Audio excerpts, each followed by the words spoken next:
Hello everyone, नमस्कार दोस्तों। मेरा नाम है आलोक वाजपेयी। आप लोग जुड़ चुके हैं इसमें इंडिया के number 1 study channel wifi study पर, और आप लोग जुड़े हुए इसमें wifi study SSC exam channel पर, जो कि आपका एसएससी के लिए एक बेहतरीन और स्पेशल चैनल है। तो आप लोग यहाँ पर एसएससी के लिए 5 बजे डेली 5 PM पर शाम को आप सभी को जुड़ना है। तो यहाँ पर जुड़ना बिल्कुल भी मत भूलें।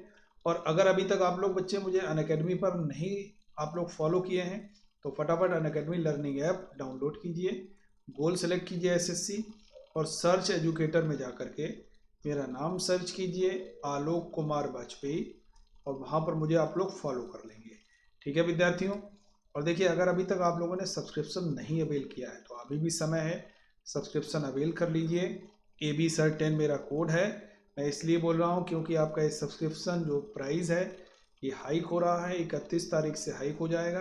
तो आप लोग 31 से पहले आप सारे विद्यार्थी सब्सक्रिप्शन जरूर अवेल कर लेंगे। ठीक है। कोड बिल्कुल as it is AB Sir 10 capital letter में लिखना है और इसको अप्लाई पर क्लिक जरूर करना है, जिससे आपको 10% का डिस्काउंट मिलने वाला है। ठीक है विद्यार्थियों। अब देखिए, एक बहुत ज़बरदस्त तरीके से मैं कोर्स आप लोगों के लिए यहाँ पर लेकर के आया हूँ, जो आपका कल से ही स्टार्ट हुआ है, यानी कि 24 दिसंबर से ही स्टार्ट हुआ है। और इसका टाइम है मॉर्निंग में 8 AM पर। तो यहाँ पर जुड़ना बिल्कुल भी मत भूलें। ज्योग्राफी को हम लोग मैप के माध्यम से पढ़ने वाले हैं, चाहे इंडियन ज्योग्राफी है चाहे वर्ल्ड ज्योग्राफी है। तो आज ही इसमें आप लोग इनरोलमेंट कीजिए। रेफरल कोड लगाना है AB Sir 10। ये तो बच्चे प्लस क्लासेस की बात हो गई। और अगर अभी तक आप लोग फ्री क्लासेस पर नहीं जुड़ते हो तो देखिए, फ्री क्लासेस पर भी जुड़ने की ज़रूरत है। और फ्री क्लासेस पर जुड़ने के लिए आपको क्या करना है, अनअकैडमी लर्निंग ऐप डाउनलोड करने के बाद में, गोल सेलेक्ट करने के बाद में, जो फ्री क्लासेस हैं उनको आप लोग अनलॉक करोगे। फ्री क्लासेस को अनलॉक करने की ज़रूरत है। अनलॉक करने के लिए एक पासकोड की आवश्यकता होगी। तो पासकोड वही है जो हमारा रेफरल कोड है, यानी कि AB Sir 10 कोड लगा करके फ्री क्लासेस को अनलॉक कीजिए। आप लोग अनलॉक करके सारी की सारी फ्री क्लासेस देखिएगा। अब ऐसा मत सोचिएगा इसमें कोड लगा देंगे तो आपका कुछ अमाउंट यहाँ पर लगेगा। अमाउंट कुछ नहीं लगना है बच्चे, फ्री है एकदम। बस पासकोड लगाना है और फ्री क्लासेस को अटेंड करना है। ठीक है विद्यार्थियों। पहला सवाल आपके सामने ये रहा, भारत में सबसे पुराना उच्च न्यायालय कौन सा है? Allahabad high court, Calcutta high court, Bombay high court या दिल्ली हाई कोर्ट? फटाफट आंसर कीजिए। क्या करेक्ट आंसर होना चाहिए भाई? भारत का सबसे पुराना उच्च न्यायालय अगर कभी भी पूछा जाएगा तो हम लोग सबसे पहले तो हाई कोर्ट की बात करते हैं। हाई कोर्ट का आर्टिकल पूछा जाता है तो आर्टिकल भाई 214 हो जाता है। ठीक है। सुप्रीम कोर्ट की बात करते हैं तो सुप्रीम कोर्ट 124 में है, हाई कोर्ट 214 में है। ठीक है, याद रहेगा। क्लियर है। अब देखो यहाँ पर जो सही आंसर हो जाएगा वो कलकत्ता हाई कोर्ट हो जाएगा। सबसे पुराना है कलकत्ता हाई कोर्ट। अब यहाँ पर इलाहाबाद हाई कोर्ट भी है, बॉम्बे हाई कोर्ट भी है, दिल्ली हाई कोर्ट भी है, सारे हाई कोर्ट हैं। टोटल अगर हाई कोर्ट की बात करोगे तो कितने हैं? 25 हैं। और सबसे नवीन हम लोग जानते हैं जो अमरावती आंध्र प्रदेश वाला, वो आपका बना हुआ है सबसे नवीन। ये आपको याद रखना है। टोटल 25 वर्तमान में हाई कोर्ट हैं। अब यहाँ पर एक सवाल और आपका बन सकता है कि सुप्रीम कोर्ट में वर्तमान में कितने जज हैं? तो 1+33, 33 जज हैं, एक चीफ जस्टिस है। हाई कोर्ट में जजों की संख्या प्रेसिडेंट साहब निर्धारित करते हैं, और वो भी नंबर ऑफ पेंडिंग केसेस के अकॉर्डिंग जजों की संख्या कम हो सकती है, बढ़ाई भी जा सकती है। ठीक है। Question number next, who was the Mughal emperor at the time of third battle of the Panipat? तीसरे पानीपत के युद्ध के समय में मुगल सम्राट कौन था?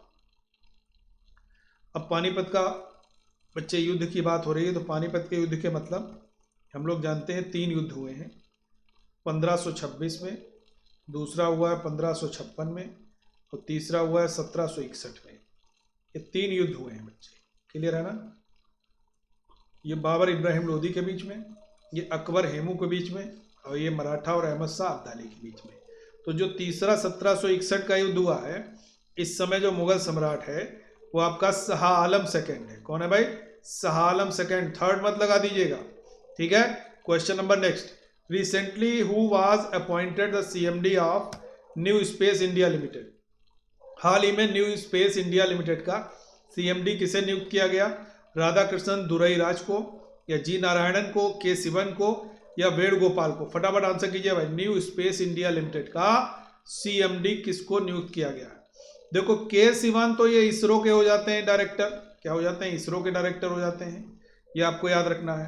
अब आपसे ये पूछा गया है कि भाई इसका CMD बच्चे किसको नियुक्त किया गया है, तो CMD इसके बने हैं आपके जी नारायण। कौन बने हैं भाई CMD? जी नारायण इसके CMD बनाए गए हैं, आपको याद रखना है। कौन बनाए गए हैं? जी नारायण CMD बनाए गए हैं, ये आपको याद रखना है। के वेणुगोपालन की बात करेंगे तो अटॉर्नी जनरल की जब भी हम लोग बातचीत करते हैं तो अटॉर्नी जनरल है बच्चे के वेणुगोपालन। और अगर CAG की बात करते हैं तो CAG अभी हाल ही में नए बनाए गए हैं, जिनका नाम है GC मुर्मू, नए CAG बनाए गए। और जो GC मुर्मू थे ये इससे पहले JNK के, जो कि अब यूनियन टेरिटरी है, वहां के लेफ्टिनेंट गवर्नर थे। अब लेफ्टिनेंट गवर्नर कौन बन गए? वहां के मनोज सिन्हा साहब बन गए। Question number next, whose initiative is the first safety drive for internet security? यानी कि इंटरनेट सुरक्षा अभियान मामले में सेफ्टी किसकी पहल है? दिल्ली पुलिस, अमेजॉन, गूगल और फेसबुक। क्या आंसर होना चाहिए? फास्ट आंसर कीजिए भाई। इंटरनेट सुरक्षा अभियान में, इंटरनेट सुरक्षा अभियान पहले सेफ्टी किसकी पहल है? दिल्ली पुलिस, अमेजॉन, गूगल या फेसबुक? क्या आंसर होना चाहिए बच्चे? फास्ट जल्दी से आंसर करोगे विद्यार्थियों। क्या इसका करेक्ट आंसर होना चाहिए? इसका बच्चे करेक्ट आंसर क्या होना चाहिए? इंटरनेट सुरक्षा अभियान पहले सेफ्टी किस पहल में, किसकी पहल है, यानी कि इसको किसके द्वारा पहल किया गया, स्टार्ट किया गया? तो इसका आंसर बच्चे क्या हो जाएगा आपका? Google. Google is the correct answer, ठीक है। Not Delhi police, not Amazon and not Facebook. Clear हुआ? आगे बढ़ते हैं। अब देखिए यहाँ पर एक सवाल और भी बन सकता है इंटरनेट से रिलेटेड। अगर इंटरनेट के आविष्कारक कभी भी आपसे पूछे जाएं तो आप विंड सर्फ का नाम लगाओगे। क्या कहोगे? Doctor wind Surf. आज उन्हीं के नाम पर कहा जाता है भाई नेट सर्फिंग करने जा रहे हैं। बेसिकली सर्फ ये इन्वेंटर थे इंटरनेट के। विच ऑफ द फॉलोइंग इंस्टीट्यूशंस या इंस्टीट्यूट्स वर रीनेम्ड एज सुषमा स्वराज भवन? किस संस्थान का नाम बदल करके सुषमा स्वराज भवन रखा गया है? NDA का, या ओवरसीज इंडियन सेंटर का, या the Indian institute of management का, या IIT दिल्ली का? देखिए बहुत सारे नाम बदले गए थे, हम लोग जानते हैं। और अगर नाम बदलने की बात करेंगे तो सबसे पहले दीनदयाल पोर्ट रखा गया था, कांडला का नाम रखा गया था। फिर उसके बाद में अटल सुरंग नाम रखा गया एक जगह का। फिर उसके बाद में अटल नगर नाम रखा गया, किसका? हम लोग जानते हैं नया रायपुर का। फिर अटल बिहारी वाजपेयी इकाना स्टेडियम भी नाम रखा गया, कहाँ का? लखनऊ के इकाना स्टेडियम का नाम अटल बिहारी वाजपेयी इकाना स्टेडियम हो गया। तो बहुत सारी जगहों के नाम बदले गए। अरुण जेटली के नाम पर फिरोज शाह कोटला मैदान का नाम रखा गया, अरुण जेटली मैदान। ठीक है बच्चे, याद रहेगा। इसी तरीके से सुषमा स्वराज भवन नाम रखा गया है प्रवासी भारतीय केंद्र का। कहाँ का? प्रवासी भारतीय केंद्र का नाम रखा गया है। Question number next, national organic festival organise in which city? फटाफट आंसर कीजिए। राष्ट्रीय जैविक उत्सव किस शहर में आयोजित किया गया? कलकत्ता, लखनऊ, दिल्ली या मुंबई? फास्ट आंसर कीजिए। करेक्ट आंसर भाई क्या होगा इसका? इसका बच्चे करेक्ट आंसर क्या होना चाहिए कि राष्ट्रीय जैविक उत्सव जो है ये किस शहर में आयोजित किया गया था? कलकत्ता में, लखनऊ में, या दिल्ली में, या मुंबई में? राष्ट्रीय जैविक उत्सव जो है ये कब आयोजित किया गया, किस शहर में, अगर पूछा जाएगा तो इसका आंसर बच्चे क्या हो जाएगा आपका? दिल्ली में। अब अगर पहला पूर्ण जैविक राज्य पूछा जाएगा, पहला पूर्ण जैविक राज्य अगर कभी भी पूछा जाएगा तो पहला पूर्ण जैविक राज्य हम लोग जानते हैं बच्चे, ये आपका सिक्किम है। कौन सा बना है ये? पहला पूर्ण जैविक राज्य सिक्किम है। कलकत्ता की बात करेंगे तो ये जॉब चारनाक के द्वारा, ये बच्चे जॉब चारनाक के द्वारा कलकत्ता को स्थापित किया गया। और कलकत्ता अगर पूछा जाएगा किस नदी के किनारे है तो ये हुगली नदी के किनारे कलकत्ता स्थित है। लखनऊ की बात करेंगे तो अटल बिहारी वाजपेयी कान्हा स्टेडियम भी है लखनऊ में, गोमती नदी भी लखनऊ में है, नेशनल बॉटनिकल रिसर्च इंस्टीट्यूट भी लखनऊ में है, सेंट्रल ड्रग रिसर्च इंस्टीट्यूट भी लखनऊ में है। ये सारी की सारी चीज़ें लखनऊ में। इसके अलावा हेल्थ ATM लखनऊ में लगाया गया चारबाग रेलवे स्टेशन पर। इसके अलावा डीएनए बैंक एशिया का कहां पर स्थित है? लखनऊ में स्थित है। ठीक है बच्चे, अभी दिल्ली में हाल ही में मास्क बैंक भी लगाया गया है। मास्क बैंक दिल्ली में, प्लाज्मा बैंक दिल्ली में। तो ये सब आप लोग याद करके रखिए बच्चे, यहां से क्वेश्चन बनते हैं आपके। Next question, recently at which place the foundation stone of the AIIMS was laid. हाल ही में किस स्थान पर एम्स की आधारशिला रखी गई? लखनऊ, दिल्ली, जम्मू, लद्दाख। फटाफट आंसर करोगे भाई, फास्ट। क्या आंसर होना चाहिए? एम्स की आधारशिला बच्चे कहां पर रखी गई? All India institute of medical science AIIMS की फुल फॉर्म है। और हम लोग जानते हैं सबसे बड़े अगर एम्स की बात करते हैं तो दिल्ली में है ये एम्स। और अगर हम लोग जानते हैं एम्स के बारे में तो बिल्कुल निश्चित रूप से अब तो बहुत जगह पर एम्स बना हुआ है। और एम्स की आधारशिला रखी गई थी अभी हाल ही में, वो रखी गई आपकी जम्मू में। कहाँ पर? जम्मू में रखी गई, याद रखना है। लद्दाख अब एक यूनियन टेरिटरी बन गया है, ये भी एक यूनियन टेरिटरी बन गया है। अब लद्दाख में सिर्फ 2 ही जिले हैं, एक आपका कारगिल है और दूसरा आपका लेह है। यानी कि केवल 2 जिलों वाला यूनियन टेरिटरी है लद्दाख। और लद्दाख में लेफ्टिनेंट गवर्नर अगर कभी पूछा जाएगा तो RK माथुर लेफ्टिनेंट गवर्नर है। और अगर कभी आपसे पूछा जाएगा जम्मू कश्मीर के लेफ्टिनेंट गवर्नर तो अब हो जाते हैं आपके मनोज सिन्हा। हालांकि पहले थे GC मुर्मू जो कि वर्तमान समय में CAG बना दिए गए हैं। जम्मू कश्मीर राज्य कब बना था? पहली बार 1954 में।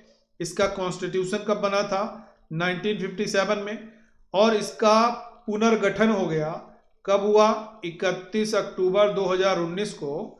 और ये तब से लेकर के बन गया यूनियन टेरिटरी, उससे कट के एक और यूटी बन गया, डेट इज लद्दाख। क्लियर हुआ? Now move to next question, what is national game of Bhutan? Bhutan का राष्ट्रीय खेल क्या है? देखो राष्ट्रीय खेल वाले एक क्वेश्चन जरूर आता है, खेल और खिलाड़ी वाला। यहां से आप लोग समझ सकते हो, अगर कभी खेलों की खिलाड़ियों की संख्या पूछी जाए 4, 5, 6, 7, 9, 11, 15, 4 खिलाड़ी पोलो में, 5 खिलाड़ी बास्केटबॉल, 6 खिलाड़ी वॉलीबॉल, 7 खिलाड़ी वाटर पोलो, कबड्डी में 7 और किसमें? नेटबॉल में 7 खिलाड़ी 3 खेल में, 9 खिलाड़ी 2 में, खो खो में, बेसबॉल में, 11 खिलाड़ी क्रिकेट में, हॉकी में, फुटबॉल में, सब में 11-11, 15 खिलाड़ी किसमें? रग्बी में। ये तो आपकी खिलाड़ियों की संख्या हो गई। अब अगर नेशनल गेम पूछा जाए, ठीक है, नेशनल गेम अगर कभी नेपाल का और श्रीलंका का पूछ दिया जाए, नेपाल और श्रीलंका का नेशनल गेम, नेशनल स्पोर्ट है वॉलीबॉल। अगर कभी बांग्लादेश का पूछा जाए, मान लीजिए बांग्लादेश का पूछा जाता है, बांग्लादेश का नेशनल गेम है बच्चे कबड्डी, याद रहेगा। इंग्लैंड का क्रिकेट हो जाता है, ठीक है, ब्राजील वगैरह का इन सब का क्या हो जाता है? फुटबॉल हो जाता का। इंडिया का हॉकी हो जाता है, पाकिस्तान का भी फील्ड हॉकी हो जाता है, ice hockey Canada, field hockey India Pakistan, तीरंदाजी आर्चरी भूटान का नेशनल गेम है। भूटान की संसद तसांगडू, भूटान का संसद तसांगडू हो जाती है। करेंसी भूटान की नगुल्ट्रम हो जाती है। नगुल्ट्रम इज करेंसी ऑफ भूटान। अगर कभी आपसे नगुल्ट्रम पूछा जाएगा तो ये भूटान की करेंसी है। Question number next, the national institute for agriculture marketing is located at. कृषि विपणन के लिए राष्ट्रीय संस्थान कहां स्थित है? आंसर कीजिए फास्ट। कहां पर बच्चे स्थित है? कृषि विपणन के लिए राष्ट्रीय संस्थान जो है ये कहां स्थित है? फटाफट आंसर करोगे। जयपुर, नई दिल्ली, नागपुर या हैदराबाद? क्या आंसर होना चाहिए? फास्ट। देखिए हम लोग जानते हैं national institute for agriculture marketing है यहाँ पर। और अगर नाबार्ड के बारे में कभी पूछा जाए, हालांकि वो भी एग्रीकल्चर के लिए है एंड रूरल डेवलपमेंट के लिए है नाबार्ड। तो नाबार्ड जो है ये आपका मुंबई में हेडक्वार्टर है, इसका हेडक्वार्टर मुंबई में है। और गोविंद चिंटालू इसके चेयरमैन है नाबार्ड के। नाबार्ड की स्थापना जो होती है वो 12 जुलाई 1982 को नाबार्ड की स्थापना होती है। और कृषि विपणन के लिए जो राष्ट्रीय संस्थान बना है वो राष्ट्रीय संस्थान बच्चे है आपका जयपुर में। जयपुर की स्थापना अगर पूछी जाए तो सवाई राजा जयसिंह द्वितीय, सवाई जयसिंह द्वितीय के द्वारा ये स्थापना की जाती है। नागपुर की बात करोगे, इसको हम लोग ऑरेंज सिटी बोलते हैं नागपुर को, ठीक है, ऑरेंज सिटी बोलते हैं। और नागपुर की अगर और बात करेंगे तो बाबा साहब अम्बेडकर एयरपोर्ट भी है, बाबा साहेब अम्बेडकर अगर एयरपोर्ट की बात करोगे तो आपका ये नागपुर में स्थित है। हैदराबाद आपका मूसी नदी के किनारे स्थित है, ठीक है, किसके किनारे स्थित है। और डीएनए फिंगरप्रिंटिंग भी आपका हैदराबाद में ही स्थित है। Question number next, rennin and lactase enzyme are required to digest milk which disappear in the human body by the age of, यानी कि ये कब समाप्त हो जाते हैं, 2 ईयर्स, 5 ईयर्स, 8 ईयर्स और 4 ईयर्स। रेनिन देखते ना, एक छोटा बच्चा होता है, छोटा बच्चा बहुत सारा दूध पीता है, लेकिन अगर कोई हम और आप कोई भी इतना हर समय दूध पिए तो शायद पेट खराब हो जाएगा। लेकिन कारण क्या होता है, कारण यही होता है कि ये डाइजेस्ट करता है, दूध को फाड़ने का काम करता है रेनिन वगैरह। तो ये 2 साल की उम्र में ये बहुत तेज़ी से डेवलप होता है और 8 साल की उम्र में पूरी तरीके से समाप्त हो जाता है रेनिन का इतनी तरीके से बनना। ठीक है, याद रहेगा बच्चे। अब यहाँ पर बच्चों की बात आई है तो 2-3 चीज़ें याद रखनी है। बच्चों में हड्डियों की संख्या कितनी होती है, 300 होती है। याद रहेगा, बच्चों में कितनी हड्डियों की संख्या होती है, 300 होती है, ये पॉइंट याद होना चाहिए। दूसरा, कुछ यहाँ पर मैं डिजीज की बात करता हूँ, एक तो ऑटिज्म, दूसरा ADHD, ठीक है, ये दोनों एक कंडीशन है, this is not disease, this is a neurological disorder जो बच्चों में हो जाती है, ध्यान की कमी की बीमारी होती हैं, तो इनको हम लोग एक कंडीशन बोलते हैं। ये आपसे पूछा जाता है एग्जाम में, और इसका एक स्केल होता है आइसा। कौन सा होता है, आइसा स्केल होता है बच्चे, ये आपको याद रखना है। Question number next, controller and auditor general of India acts as the chief accountant and auditor for the, यानी कि जो CAG होता है वो किसका ऑडिट करता है, केंद्र सरकार का, राज्य सरकार का, या दोनों का, या केवल केंद्र सरकार का। आंसर कीजिए भाई फास्ट। देखो भाई, CAG की बात आई है तो आर्टिकल में जरूर बताऊंगा आपको, 148 से लेकर के 151 तक CAG का आर्टिकल है। CAG को भारत का फर्स्ट अकाउंट ऑफिसर कहा जाता है, first account officer of India होता है, ठीक है। और ये जो है, ये दोनों यानी कि सेंट्रल गवर्नमेंट का, स्टेट गवर्नमेंट का, दोनों का ये महालेखा परीक्षक के रूप में कार्य करता है। ठीक है विद्यार्थियों, अगला सवाल, which of the following statement is not true about WTO। WTO means world trade organisation. World trade organisation is a permanent organisation, it is correct, and its headquarters situated in Geneva, Switzerland, it is also correct। ठीक है, बिल्कुल सही, Geneva है, Geneva Switzerland में है, बिल्कुल सही है। अब लिखा हुआ है इसका गठन 1991, बिल्कुल गलत बात है ये, क्योंकि ये पॉइंट एकदम गलत है। गलत बात मैंने इसलिए कहा, ये गलत पॉइंट है, रॉन्ग स्टेटमेंट है, क्योंकि 1 जनवरी 1995 को हम लोग जानते हैं इसका इस्टेब्लिशमेंट होता है WTO का। और basically the earlier name was the WTO was GATT, GATT, TT double है, यानी कि general agreement on trade and tariff. Clear है, आगे बढ़ते हैं। Kashi Mahakal Express will run between which places, Indore Banaras, Delhi Banaras, Bhopal Banaras, Sagar Banaras. कहां से कहां तक चलती है काशी महाकाल एक्सप्रेस, फटाफट आंसर कीजिए फास्ट। देखो भैया, इंदौर बड़ा फेमस शहर है बच्चे, 2019 भी स्वच्छ सर्वेक्षण रैंकिंग में नंबर 1, 2020 में भी नंबर 1, लेकिन स्टेट चेंज हो गया। 2020 में क्या हो गया, CG हो गया, छत्तीसगढ़, CHSL में क्वेश्चन आया था, ठीक है। और इंदौर में हम लोग जानते हैं इसको मिनी बॉम्बे कहा जाता है, मिनी बॉम्बे कहा जाता है। और जो भारत की लोकसभा की दूसरी महिला स्पीकर रही हैं सुमित्रा महाजन, वो यहीं से लगातार 8 बार MP भी रह चुकी हैं इंदौर से। और काशी महाकाल आपका कहाँ पर हो जाता है, चलती है इंदौर टू बनारस। क्लियर है। दिल्ली में मास्क बैंक भी है, प्लाज्मा बैंक भी है, 69 अमेंडमेंट से NCR भी बन चुका है। सब्जी अनुसंधान संस्थान कहाँ, बनारस में है। बेतवा नदी के किनारे भोपाल है, बनारस गंगा नदी के किनारे है। सागर मध्य प्रदेश में है, यहाँ पर भानुगुप्त का एक अभिलेख है जहाँ से सती प्रथा के बारे में जानकारी मिलती है, वो है आपका एरण का अभिलेख। यहाँ से आपको सती प्रथा के बारे में जानकारी मिलती है, 510 ईस्वी का है। क्लियर है बच्चे, चलिए आगे बढ़ते हैं। विच of the following is correct, correct पूछा गया है। फोटोक्रोमेटिक ग्लास सिल्वर ब्रोमाइड लिखा हुआ है। फोटोग्राफी सब्सटेंस लिखा हुआ है सिल्वर क्लोराइड। आर्टिफिशियल रेन के सामने लिखा हुआ सिल्वर आयोडाइड। और चौथा ऑप्शन है सभी मिले हुए हैं। क्या आंसर होना चाहिए भाई, फास्ट। क्या बच्चे करेक्ट आंसर होना चाहिए? देखो इसके अगर आंसर की बात करेंगे the correct answer will be artificial rain is silver iodide. ये आपके प्रश्न का सही उत्तर हो जाएगा। ठीक है भाई, चलिए आगे बढ़ते हैं। Which one of the following was the book written by Amoghavarsha the Rashtrakuta king. Rashtrakuta वंश के राजा अमोघ वर्ष ने कौन सी किताब लिखी है? आदि पुराण बिल्कुल भी नहीं लिखी है। ठीक है, गणित सार संग्रह भी नहीं लिखी, नैसचरित भी नहीं लिखी, क्योंकि करेक्ट आंसर क्या है इसका? कवि राजमार्ग। ठीक है, ये जिनसेन का हो जाता है। हम लोग जब भी बात करते हैं कहते हैं जिनसेन का आदि पुराण हो गया, ये महावीराचार्य का हो जाता है। ठीक है, चलिए आगे बढ़ते हैं। Where is Hemis national park located? Hemis राष्ट्रीय पार्क कहाँ है? राजस्थान, मध्य प्रदेश, जम्मू कश्मीर, लद्दाख। फटाफट आंसर करते जाओ भाई, फास्ट, जल्दी से विद्यार्थियों। करेक्ट आंसर क्या होगा? हेमिस राष्ट्रीय उद्यान कहाँ स्थित है? देखो भैया, राजस्थान में तो है नहीं। अगर कभी आपसे रणथंभौर पूछा जाए, रणथंभौर नेशनल पार्क, ये आप बता सकते हो। केवलादेव पूछा जाए wild life sanctuary, Keoladeo Bharatpur में है। सारिस्का पूछा जाए अलवर की वाइल्ड लाइफ सेंचुरी, तो ये सब राजस्थान है। ठीक है, लेकिन हेमिस नहीं है। मध्य प्रदेश में पेच, पन्ना, कान्हा, किसली, ये सब मध्य प्रदेश में, ये भी आंसर नहीं।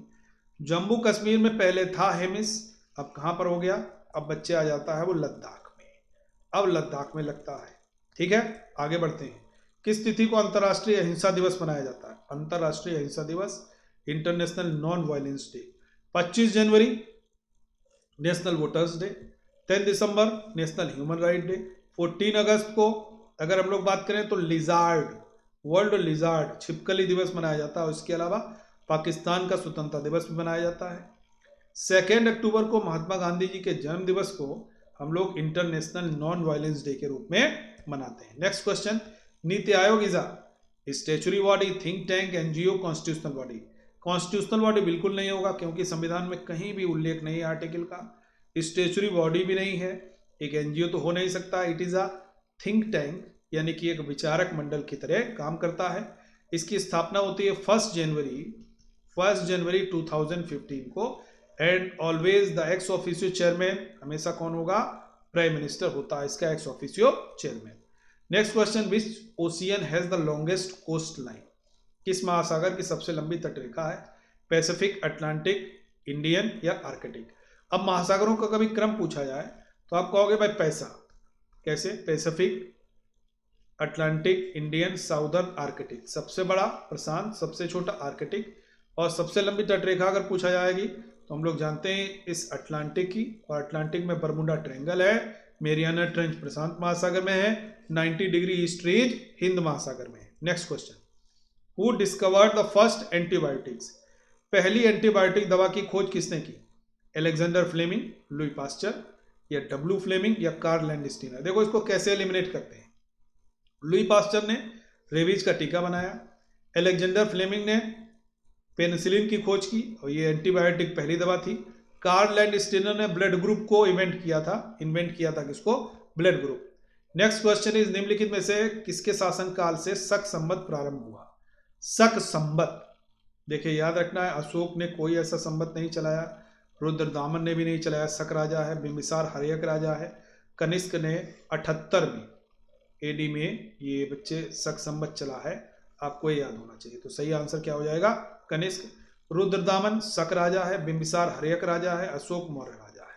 ठीक है, next question, state bank of India was previously known as? किस नाम से जानते थे स्टेट बैंक ऑफ इंडिया? तो इसको हम लोग इंपीरियल बैंक ऑफ इंडिया के नाम से जानते थे। Next question, the capital of country, जो हम लोग कह सकते हैं साउथ सूडान, यानी कि दक्षिणी सूडान की राजधानी क्या है? एवा सितनी, मौसेरू, डिली, जुबा। बहुत बेहतरीन क्वेश्चन है। देखिए, जब भी लेसोथो की पूछी जाए मासेरू है, ईस्ट तिमोर की पूछी जाए डिली है, साउथ सूडान की पूछी जाएगी जुबा हो जाएगी। साउथ सूडान की कौन सी है? जुबा है। और स्वाजीलैंड की हम लोग कहते हैं ये एवा सितनी हो जाती है। जैन साहित्य को कहते हैं क्या? त्रिपिटक, वेद, आर्य सूत्र या आगम? भैया त्रिपिटक तो ये बुद्ध साहित्य है, जिसमें सुत्त पिटक, विनय पिटक और अभिधम्म पिटक 3 शामिल हैं, तो ये तो आंसर होगा नहीं। वेद हैं 4, रायसा हमने क्रम बताया है। ऋग्वेद, यजुर्वेद, सामवेद, अथर्ववेद, ये भी आंसर नहीं होगा। The correct answer will be आगम। जैन लिटरेचर को क्या कहते हैं? आगम। और जैन लिटरेचर की भाषा है वो क्या है? लैंग्वेज, प्राकृत लैंग्वेज में लिखा गया है। यसद लेपन में लोहे पर किसकी परत चढ़ाई जाती है? हमेशा जब भी यसद लेपन होगा तो लोहे पर जो परत चढ़ेगी वो हमेशा जस्ता की चढ़ेगी। अब अगर कॉपर में जस्ता मिला देते हैं तो बच्चे क्या बनता है? ब्रास बनता है। क्या बनता है? ब्रास यानी कि पीतल। अगर तांबे में टिन मिला देते हैं तो क्या बनता है बच्चे? तो बनता है ब्रोंज यानी कि कांसा बनता है। ठीक है विद्यार्थियों, क्लियर हुआ? तो ये आपके क्वेश्चन यहाँ पर समाप्त होते हैं। एक बार मैं फिर से कहना चाहूंगा, अनअकैडमी पर बच्चे फटाफट सब्सक्रिप्शन प्राप्त कर लीजिए आप लोग, क्योंकि यह प्राइस आपका हाइक होने वाला है एसएससी एंड बैंकिंग। तो जल्दी से रेफरल कोड कैपिटल लेटर में लिखना है AB Sir 10 कैपिटल लेटर में बगैर किसी स्पेस के अप्लाई कर दीजिए और हमारे इस क्लास से भी जुड़ जाइए। हमारे जो क्लास है कल से ही स्टार्ट हुआ है 24 दिसंबर से, जो कि ज्योग्राफी को थ्रू द मैप्स पढ़ने वाले हैं आप लोग, इंडियन एंड वर्ल्ड ज्योग्राफी। तो आज का सेशन आप लोगों को कैसा लगा एक बार लाइक करके, शेयर करके और चैनल को सब्सक्राइब करके जरूर बताना है। तो आज की क्लास हम लोग यहीं पर समाप्त करते हैं। Thank you for watching. बढ़िया से रहिए, सावधान रहिए, सतर्क रहिए, सुरक्षित रहिए। Thank you everyone. जय हिंद, जय भारत। Thank you.